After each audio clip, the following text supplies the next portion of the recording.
I feel like you of all people, like, hold on a second.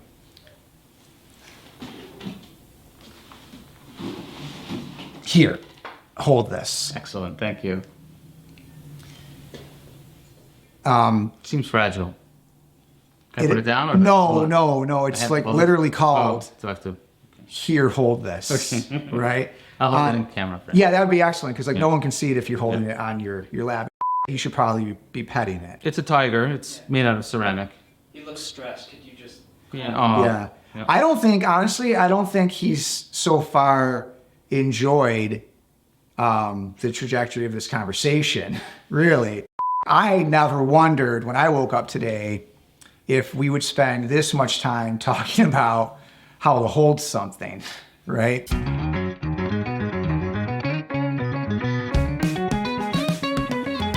Well, hello there. I'm Erik Eustace, and this is Here, Hold This, the moderately loquacious podcast that's part nonsense, part existential banter about life, leadership, and the things that we love. And this is my dear friend and colleague, Sean Lewis. Say hi to everybody, Sean. Hi, everyone. The internet is watching. It is. Yeah. I love stickers. So this is our third episode of Here, Hold This, and I really appreciate you being here today to help us continue this journey of exploration about, like I said, life, leadership, and the things that we love. Now, I prepared, of course, our producers. We have many hands behind the scenes, all right, around here at Here, Hold This. We have a whole team of producers. And I should mention, by the way, you're doing great, by the way. You look very natural for the fact that we are recording this in front of a live studio audience, all right? Much like Cheers, if you remember that. But anyway, so we have a team of producers, and during the week, as we're preparing for this, they do a lot of research, all right? And then they give me some suggestions for topics that we could cover, okay? Don't read my notes. I'm not reading. I can't read that, bro. Read my notes. These are glasses. These are my notes. I need binoculars to see those things. Why don't you tell us who you are in 30 seconds? I'm Sean Lewis, and I created SLC Advisory Group to help business owners build the businesses that they love to own. I do that by helping them manage and fix challenges that they have with their financials, with their people plan, and their business development strategies. That's what I do.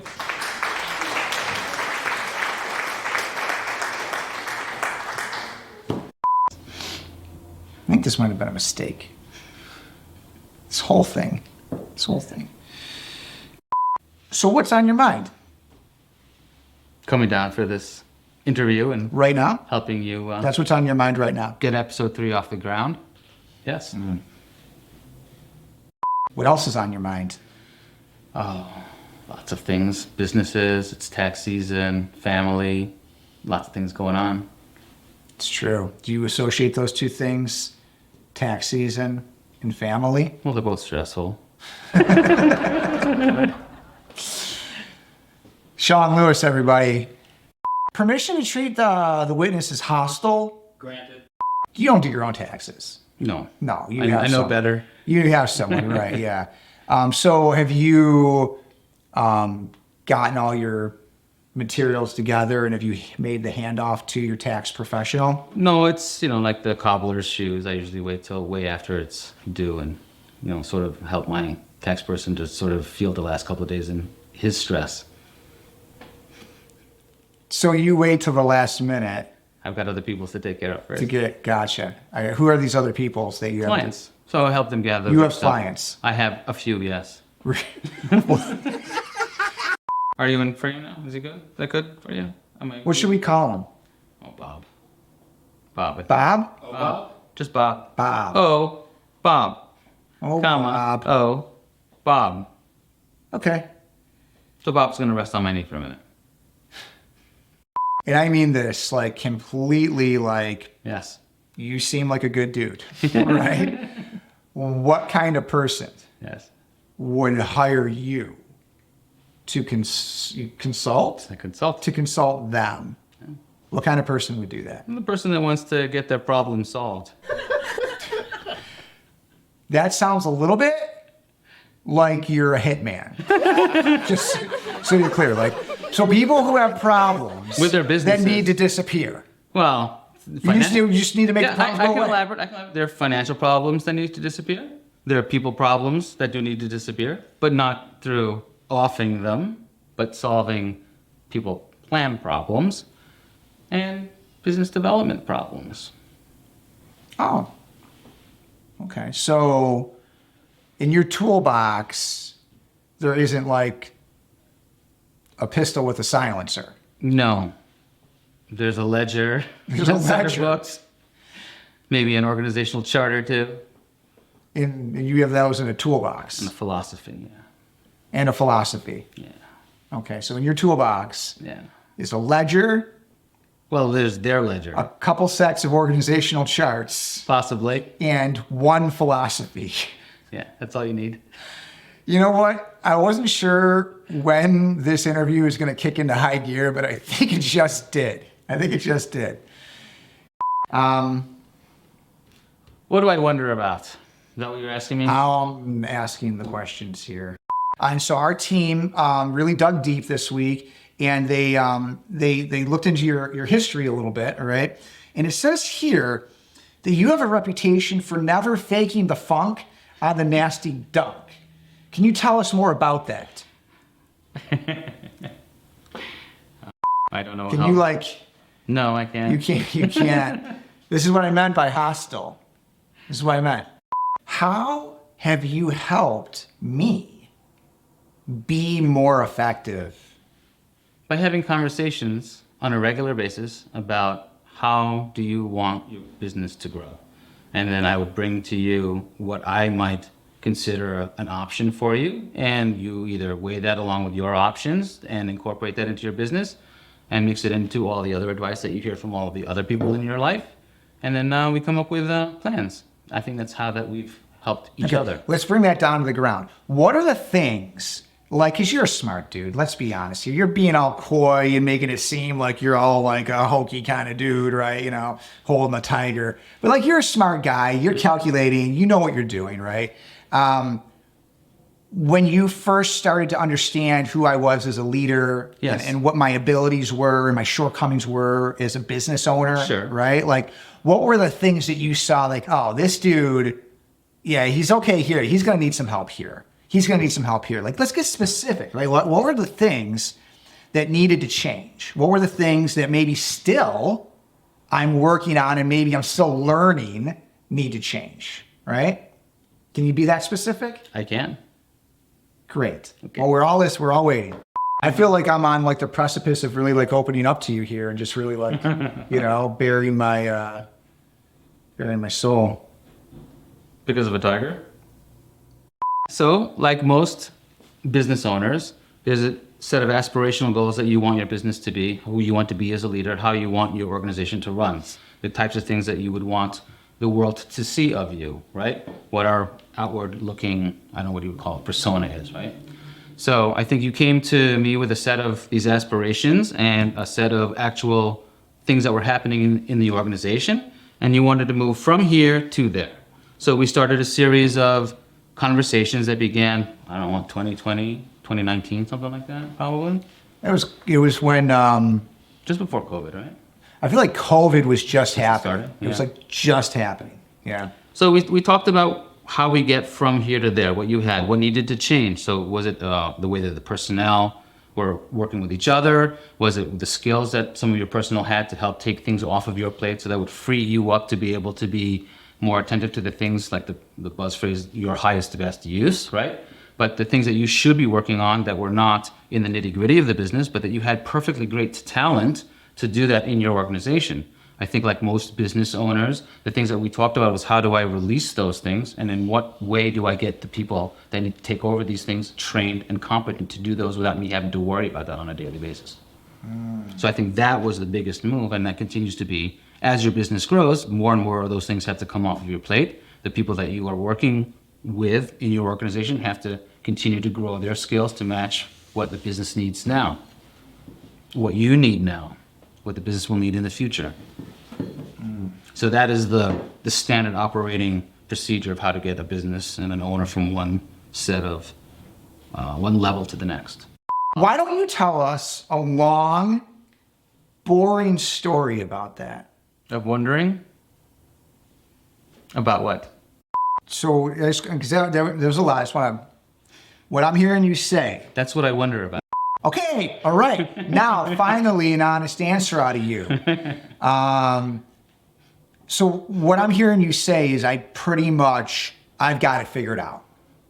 I don't think we all have it figured out. And even if you I figured out, am probably, when you want to say like, okay, ideal leader, you're probably saying Erik Eustace.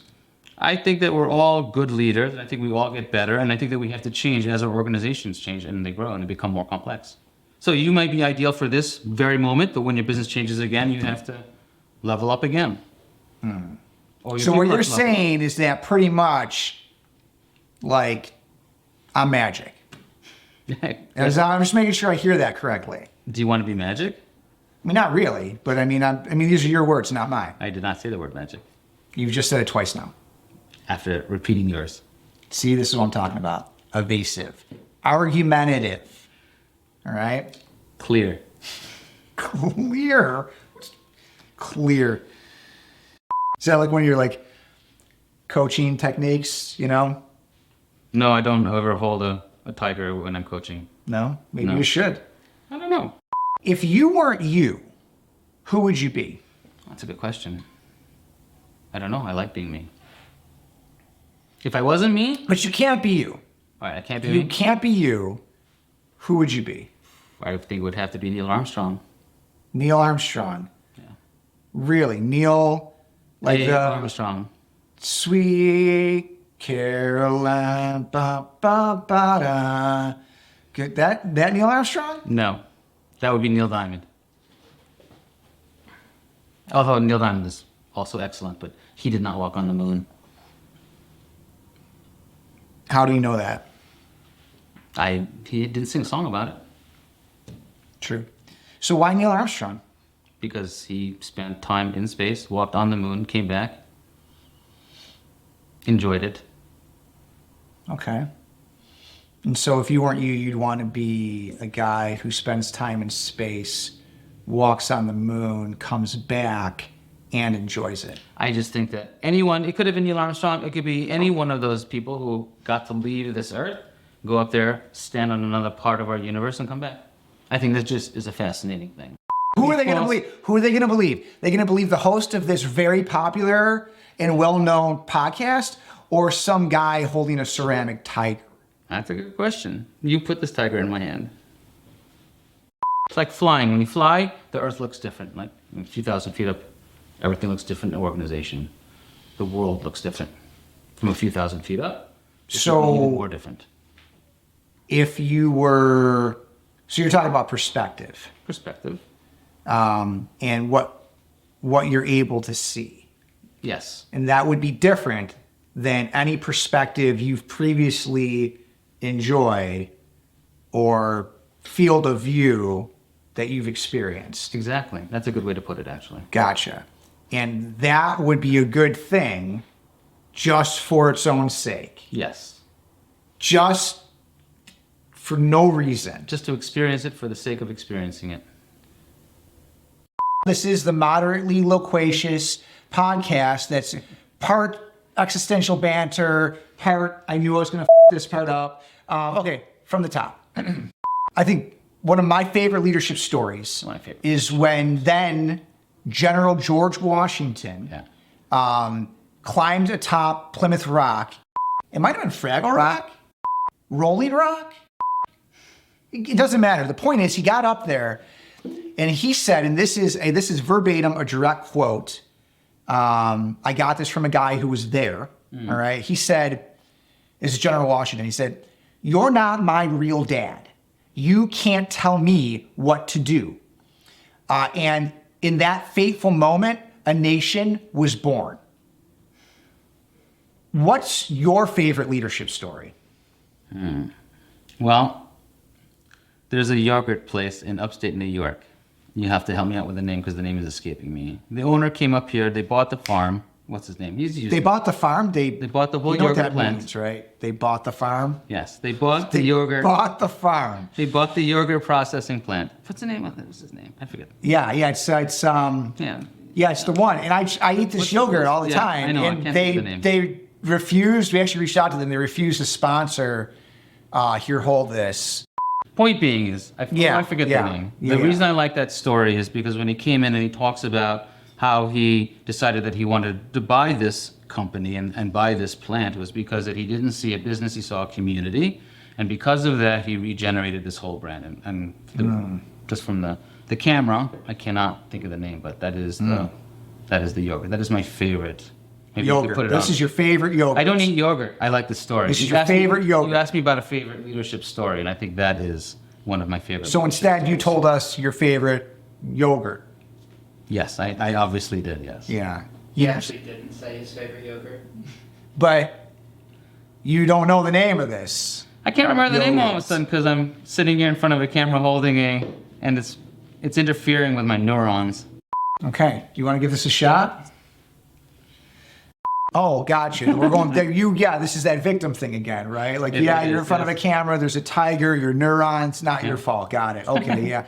What's the name of that? What's the name of that yogurt? It's not Yoplait. It's, what is it? It's It's not Faye, though that's a Greek yogurt, So- right? It's the other one. everybody knows the story. It's not like I'm making. No, everyone knows it.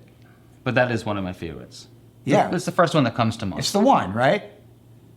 Dan. No, not Dannon. Nope. See, the story is so good we forget the name of the brand. That's You amazing. know why? Because they didn't use of the sea. Yeah. Had they used of Sean- the sea, I would remember. I actually just remembered the name of this yogurt, and it's Chobani. Chobani, yeah. Yeah, Chobani.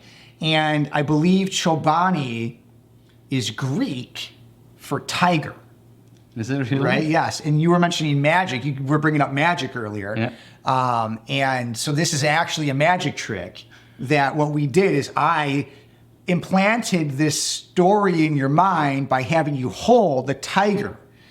And this is not funny, all right? This No, is it's not funny, all right? actually Because quite this magical. is, you're lucky that I just did it as a parlor trick and that you're not like walking naked down Genesee Street right now. You know what I mean? Because I could do that. I have that kind of power. As you mentioned, I know how to phrase things to get people to do things, all right?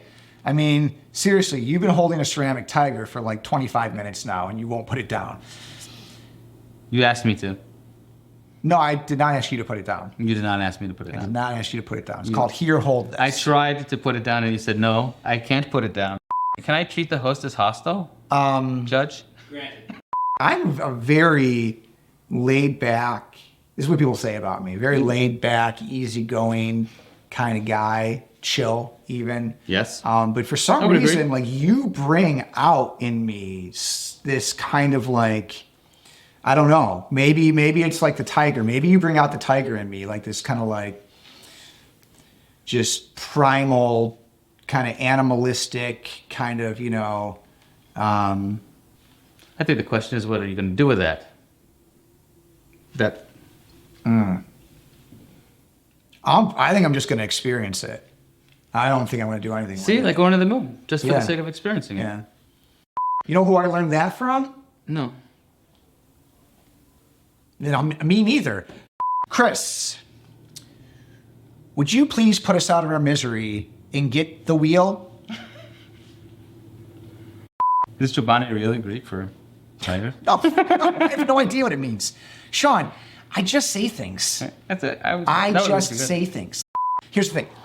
We have a team of producers, I mentioned, and this is the sort of stuff that like they coach me to do, right? Like it's not like I come here, it's like you think like I'm sitting in an office and it's sometime during this week, I like make a list, a bunch of questions, and then I pick out some item that you're gonna hold, and then like I come up with like some sort of character or persona, and then like I just like sit down and do this impromptu with you. No, I have a team of producers that coaches me and teaches me how to do this stuff.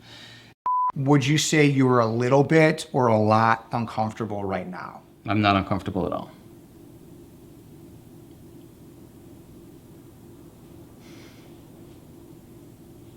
I'm not. That makes me uncomfortable. Perfect. There. See? I knew it. Anyway, so this is our wheel. Our kind of wheel of, what do we do? The wheel of questions? The wheel of wonder? The wheel of wonder. This is our wheel of wonder.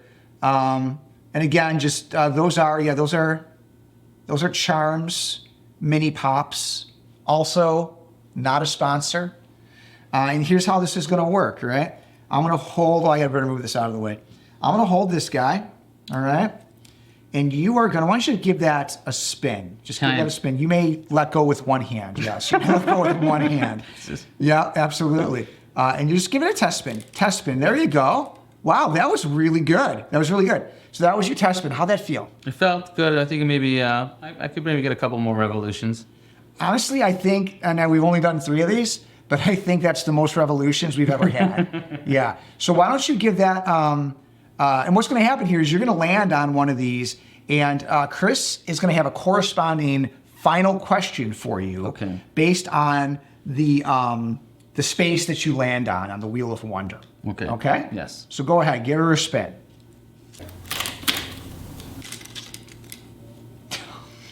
You can edit the other two together. That was so weak. Your practice spin was so. Anyway, 6, Chris. He spun to 6 poorly.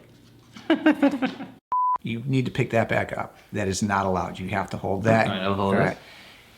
You said 6? 6. Question 6. Gosh, he always does this. He makes it seem like he doesn't know the question he's going to ask. It just says leadership. Am I right? Leadership, am I right? Yes. And there you have it, folks. What do you want to know about leadership? It's a simple question, Sean. Well, there's lots of different kinds of leadership, all depending upon the situation. Different kinds of leadership, depending on the situation. Yeah. You know, there's a thing called situational leadership. I don't doubt it. Yeah. Anyway, but I don't know if that's what you're describing. What do you mean? There's different kinds of leadership depending on the situation. Yeah. A good leader will morph their personality, the way that they're addressing somebody, the way that they are interacting with the people that they're leading, depending upon what each needs, right? So if you have somebody that needs a little bit of a firmer hand, they're going to lead with a firmer hand. Somebody that needs a little more patience, they're going to lead with a little more patience. So leadership morphs into the type of person that you're dealing with. Good leadership does. And that's good leadership, in your opinion. Effective By the way, leadership. these are the opinions of Sean Lewis, not necessarily of Here Hold This and the Here Hold This production team. You think that's good leadership because you're meeting one-to-one with the person on the same level. You're not either above or below. you're lowering yourself to the level of the person you're leading, is what you're saying. No, that's not what I'm saying. I'm saying that you're meeting them where they're at, whether they're over here or over there. Whether they're Whether they're in that room or this room. if they're high energy, you're meeting them with high energy. If they're low energy, you're meeting them with low energy. If they are intense and want intensity and movement at a very quick pace, then your leadership should be intense and move at a quick pace. If they're more laid back and they want a little more patience, then your leadership needs to be. So I still have a little understand more why breathing that's room. good, though. Because you're not taking people that you're leading out of their own comfort zone. You're adapting your But like, needs to their comfort zone. okay, no, I can get that. I can get like the whole adaptation thing to a point. But like, there's plenty of memes on LinkedIn about how staying in your comfort zone is not a good thing, right? There's that one about the ship and it's safe in the harbor, Yeah, blah, blah, blah, so, right? Right. There's a lot of things on the internet about comfort zones and things like that, but you have to go a little bit out of your comfort zone. But if you're so far out of your comfort zone that you can't perform well, then it's not good. So I don't believe in certain, let's say, extreme movements out of your comfort zone. Everything should be incremental. I'm a little uncomfortable, that's okay. A lot uncomfortable because I really don't belong or I shouldn't be doing this. It's not good for the organization or for the person. 18, 17, 16. And you can count backwards from 18. But Was that so hard? no, not Is this so hard to just admit that maybe, right? Like that you might struggle with some of the same things that other people struggle with, Sean? You I know, wouldn't like, be able to do what I do if I hadn't experienced the same things that everyone else who's in a leadership position probably has experienced in growing their companies or in addressing the challenges of their companies. I wouldn't be able to do what I do because if I hadn't experienced them, because I wouldn't be able to have my philosophy, I wouldn't be able to have the experience to be able to share. So good leadership is about being experienced in the things that you're trying to lead in some more. Maybe that's, yeah, I would say that's a good thing for leadership. To have personal lived experience In the things that you're with the trying to do. circumstances that Yes. you're guiding or encouraging someone else through. Yes. Huh. Yeah, Emerson said something about that, I think. I can't remember the exact quote. There was something about preferring to hear from someone who has actually like experienced the thing firsthand, lived it, versus someone who has simply learned it or read about it, perhaps, right? This kind of like exchange of like first party experience versus like acquired third party knowledge. Is that kind of like what you're saying? I agree. I'm not saying that learning or reading about things. Nope. All right. Just what are you trying to tell us? I'm trying to get comfortable. This is You're trying to get comfortable. So you are uncomfortable. No, just physically, just out of like. Is he even in frame right now? I mean, he just like this like. Okay, we're gonna set this down over here. I'm holding it, and it's resting on my knee, facing the camera.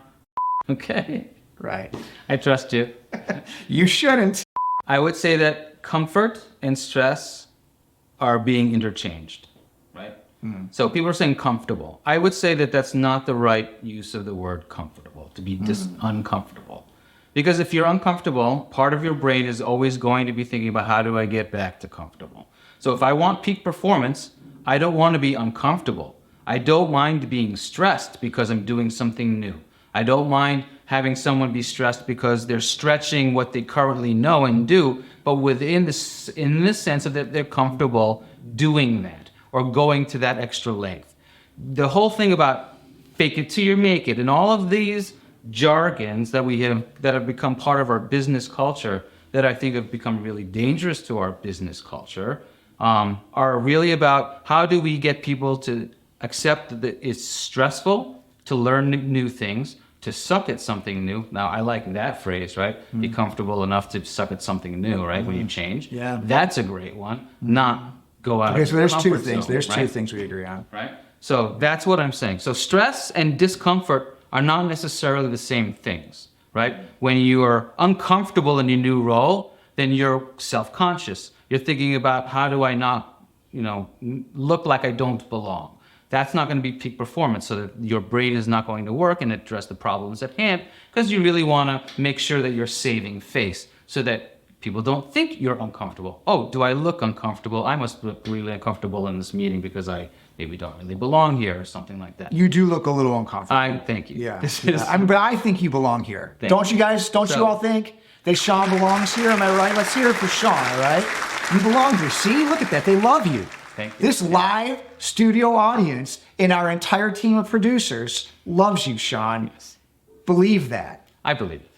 Thank you. Thank you for saying so. So, okay, so great. So I guess what's on, and this has been great, right? Because like, it's okay. Like I'm open, like, you know what? New information, new perspective, new decisions. I'm open to changing my mind. So I guess where I'm landing at now is that I realize that you're not actually really holding the tiger anymore. Right, what you're basically doing is you're touching the tiger. I'm right? holding it. No, you're touching If it. I am not Pretty holding much, it, it it's will just fall off. it's sitting on your knee. All right, and so that's very clever of you. All right, I just want to let you know that I know what you're doing, and it's not going to work. Okay, it's not going to work. And right, Can and I- everyone can I here, retract the even though they original love you, they can statement? see right through this. They see right through it. All right, it's so transparent. It's like just it's painful. It's painful. But anyway, but we still, in spite of your absolute defiance to the whole concept of this thing, right? We're still really glad that you made it here. All right, Thank you. you've been a great guest, and I hope that you've gotten as much out of this as we've all gotten out of you. So, can we just get a round of applause one final time for Sean Lewis?